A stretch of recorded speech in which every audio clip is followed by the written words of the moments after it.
Hello, here is Nicolo. I'm going to show you in this video an example of polycrystal simulation using Code Aster and TFL and Mfront. So first of all, the Code Aster that I'm using is based on the singularity image in this video. So I have taken the singularity image from this website here, and the link is provided in the description. There are installation instructions for the singularity container on Ubuntu 20, and if you go through this instruction, they will just work. And the only thing, when you download the version, make sure you take the most recent one, which is the one compatible with Ubuntu 20, and this is the link which is provided in the description. So as you can see in this link, there are 4 different versions, and the one I picked is this one, so the one called 2021.0.0 -1. Okay.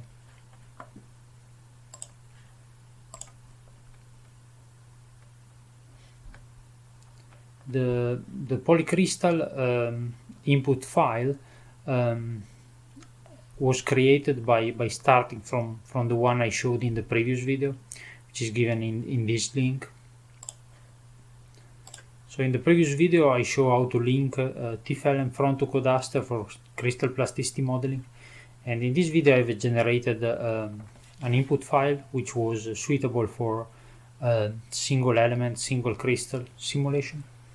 And now I'm going to show you the modification that I need to make in order to run a polycrystal simulation. So this is the input file called polycrystal.com. Okay. First of all, there is a mesh which is read by the input file, and it's unit 20. And this, if you want to understand how to set your own mesh, you need to go to the export file and check the unit 20. So the unit 20 points to a specific file .med. Okay, and this file is inside my folder, and this one vks_pi .med. This file contains already the polycrystal geometry that I'm going to show you in a moment. The model is the same as the previous one. The phi material contains all the list of coefficients of the crystal plasticity model, which is the same that we show for the single crystal. And here is the one modification. So this one is used to set different orientation for different grains. And this is called the affecar element. Okay, so you create an object, and this object has a keyword massive. Okay, and massive contains the information about all the grain. So the name of the groupement, which will be the group maillage, corresponds to the name of the grain. In my case, it's grain 1, grain 2, grain 3, etc. until 10. And then there is Euler angles, which are the 3 Euler angles which are assigned to each grain. Okay. So now where do these names come from? These names are contained in the mesh file vks_pi.med. If I want to open this, I go to the folder where my salome mecha singularity container is, and then I can run the container. So / and name of the container. This will start the salome mecha interface. And what I want to show you now is how the mesh file looks like. Okay.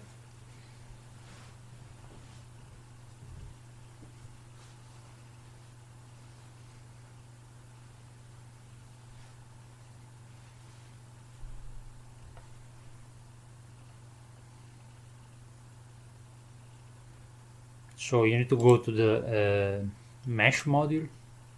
Okay.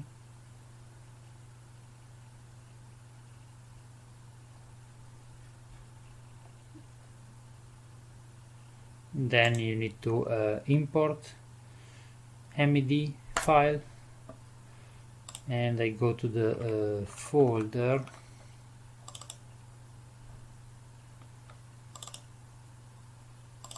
Okay, this is the vcase_pi.med.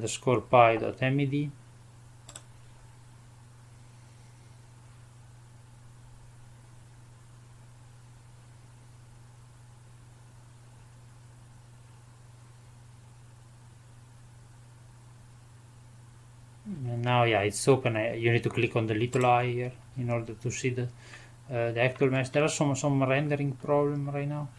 Maybe if I go to icon and then back, disappear. I don't know.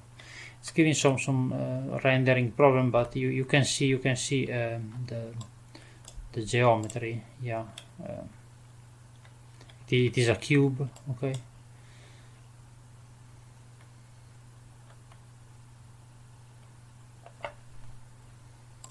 Let me see if I go to another module, what happens.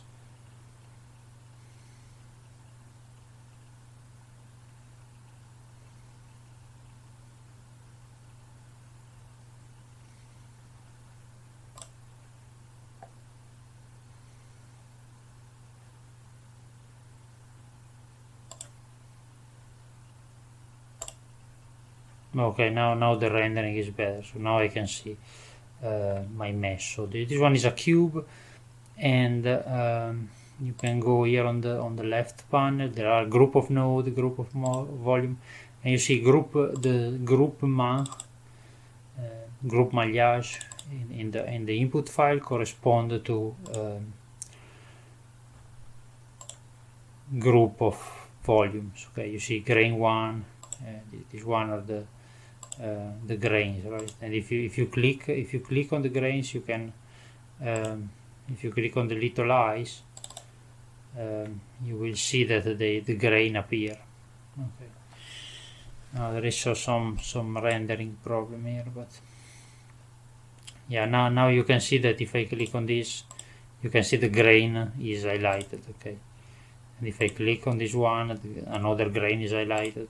Click on this one, another grain. This one, another grain. Okay, so these are my grain. Group of nodes are useful for the boundary condition. Okay, so if you check this node that is called xn is the node which is highlighted in white, and they correspond to the negative x surface. Okay.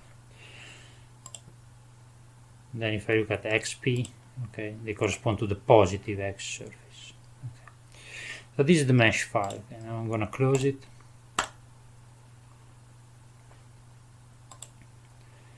And this is how the Euler angle of the polycrystal are assigned.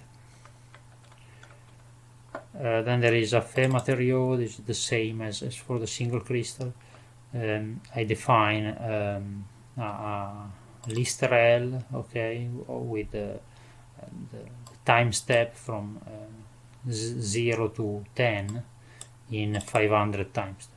Okay, and then the load is defined, so the boundary condition.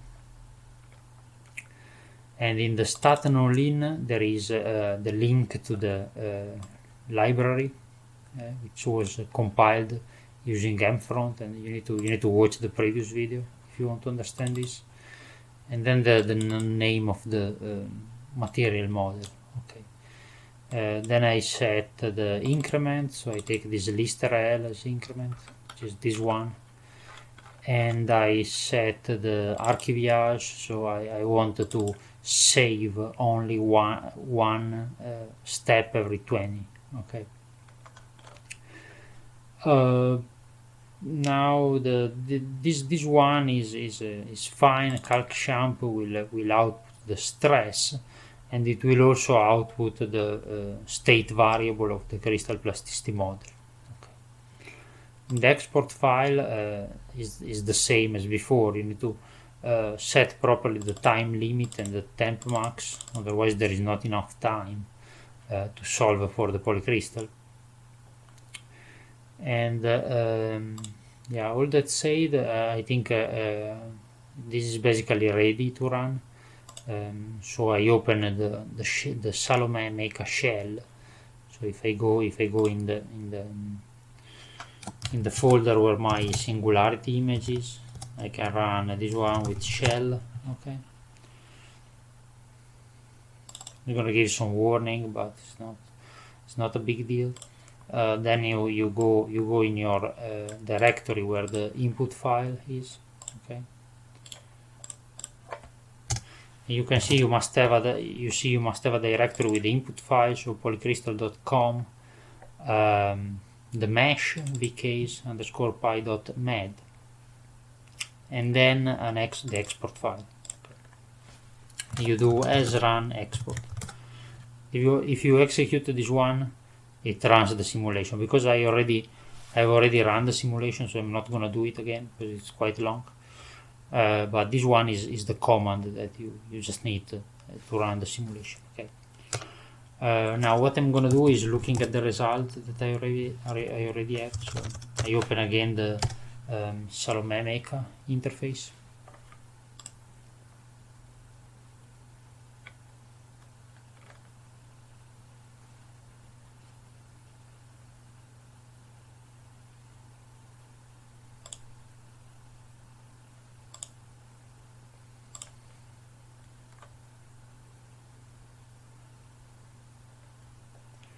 This time I select the paravis because I want to see the result.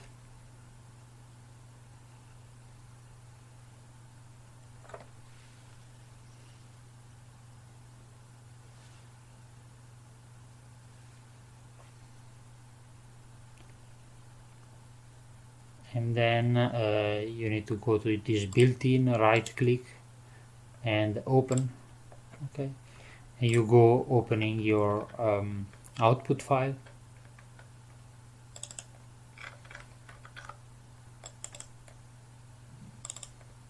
In my case it's called polycrystal.md. Okay.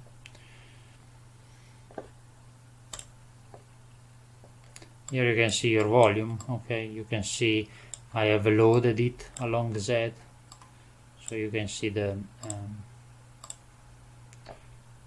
displacement along Z is loaded. Okay, and then I have a lateral contraction, and you can see in the lateral contraction you can see some inhomogeneities due to the grains. Okay, same for the X.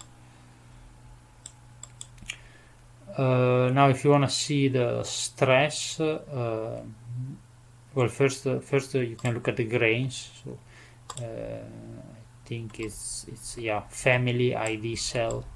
You can see the grains. They are numbered with negative indices for some reason, but these are the grain in the polycrystal. Okay.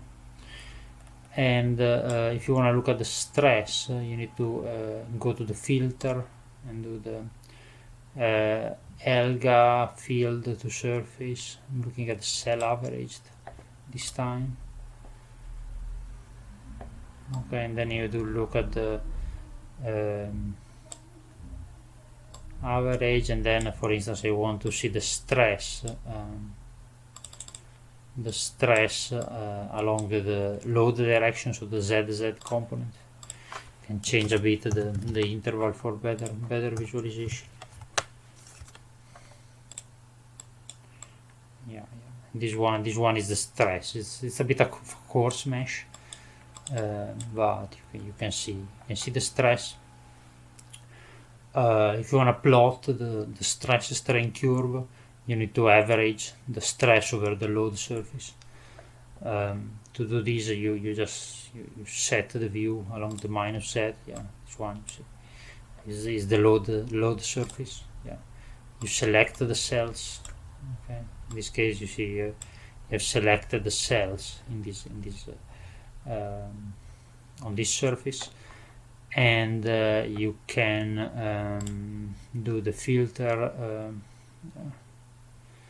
extract selection. So you only select the cell which are on the load surface, and you do you use the integrate filter. So there's an integrate variables.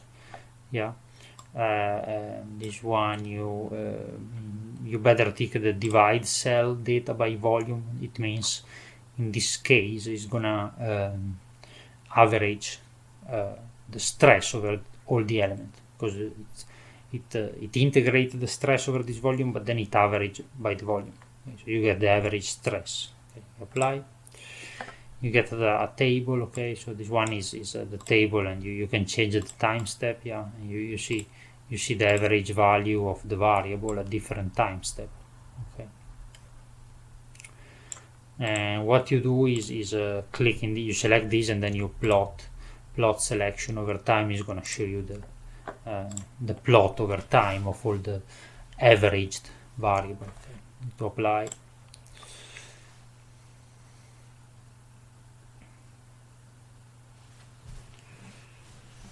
Alright, this one you can see that you got your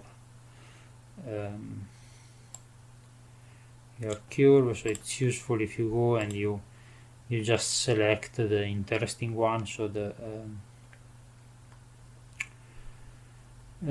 sigma, no, SIF. No, okay, sorry. This one I was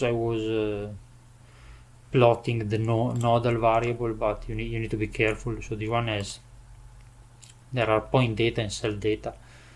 Point data is the displacement, etc. Cell data, you see, it contains the stress variable, like Elga.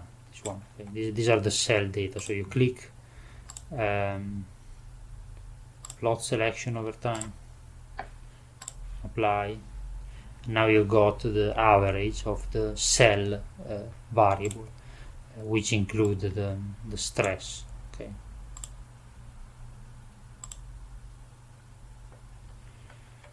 Now you need to check for this. Maybe. Yeah, this one. So the Resnolin SIF Elga 2 is the stress ZZ. So you can see your stress strain curve. Okay, it's plastic, elastoplastic, yeah. And this one, it goes up to 200 megapascal, so it's properly averaged. It means you have summed up the stress over the elements, but then you have divided by the volume, so you get the average, and this is the stress strain curve. Okay. So about the state variable of the model, the way you understand the state variable is the following. So let's just go back. I cancel what I did now.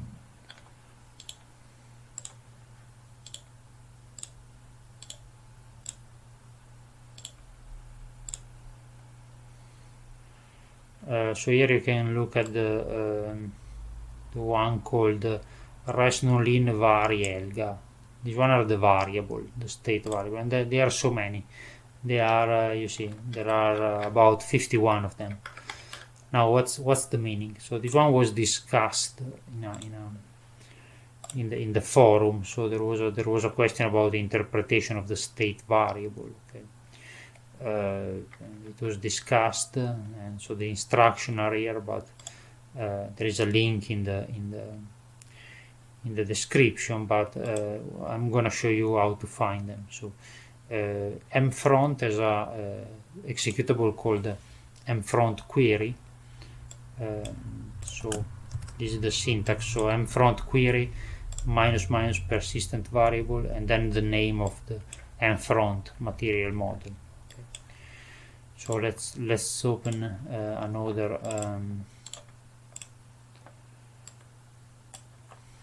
another shell of the singularity container. Okay.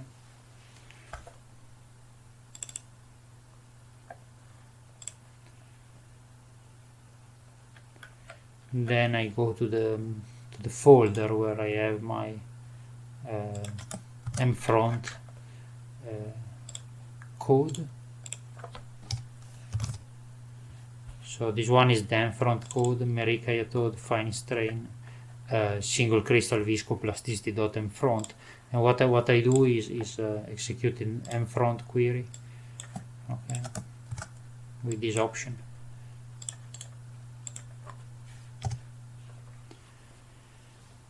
And yeah, what you get is this result here. So it tells you PlasticSlip 12, then shifted elastic part of the formation gradient.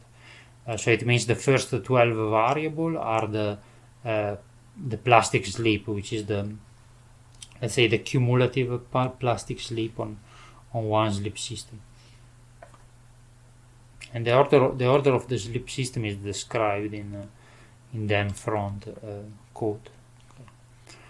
So this one you can look at 1, 2, and 3. This one you see there are different grain. You get different activation of the slip system. Okay.